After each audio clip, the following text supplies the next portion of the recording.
अगर तुम भी इन पैगंबर को न मानोगे तो उस दिन से किस तरह बचोगे जो बच्चों को बूढ़ा कर देगा, जिससे आसमान फट जाएगा।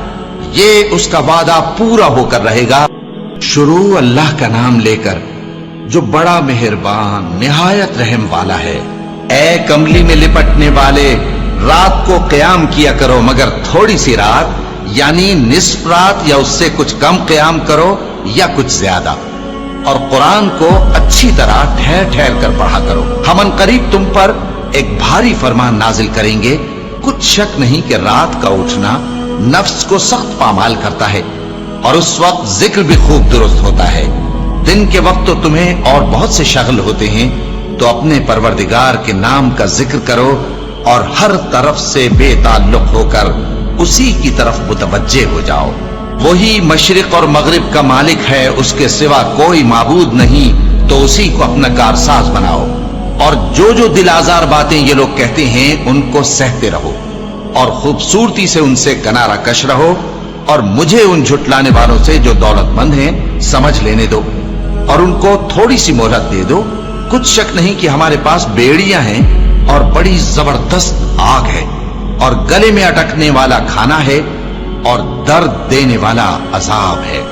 जिस दिन जमीन और पहाड़ कांपने लगें और पहाड़ ऐसे भुरभुरे हो जाएंगे जैसे रेत के टीले। ए अहले मक्का, जिस तरह हमने फिरौन के पास मूसा को पैगंबर बनाकर भेजा था, उसी तरह तुम्हारे पास भी मोहम्मद सल्लल्लाहु अलैहि वसल्लम एक रसूल भेजे हैं जो तुम्हारे मुकाबले में गवाह होंगे।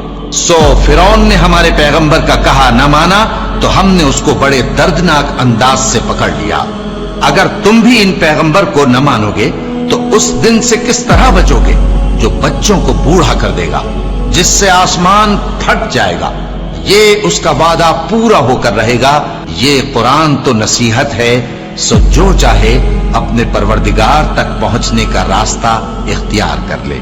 तुम्हारा परवरदिगार खूब जानता है कि तुम और तुम्हारे साथ के लोग कभी 2/3 रात के करीब और कभी आधी रात और कभी तिहाई रात क़याम किया करते हो।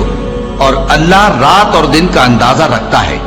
उसने मालूम किया कि तुम उसको निभा न सकोगे तो उसने तुम पर मेहरबानी की। बस जितना आसानी से हो सके उतना कुरान पढ़ लिया करो। उसने जाना कि तुम में बाज बीमार भी होंगे और बाज अल्लाह के फजल यानी माश की तलाश में मुल्क में सफर करेंगे और बाज अल्लाह की राह में लड़ेंगे। तो जितना आसानी से हो सके उतना कुरान पढ़ लिया करो और नमाज कायम करते रहो और ज़कात अदा करते रहो और अल्लाह को नेक नियति से कर्ज देते रहो। और जो अमल नेक तुम अपने लिए आगे भेजोगे उसको अल्लाह के यहां बेहतर और सिले में बहुत अजीम पाओगे। और अल्लाह से बख्शिश मांगते रहो, बेशक अल्लाह बख्शने वाला है, मेहरबान है।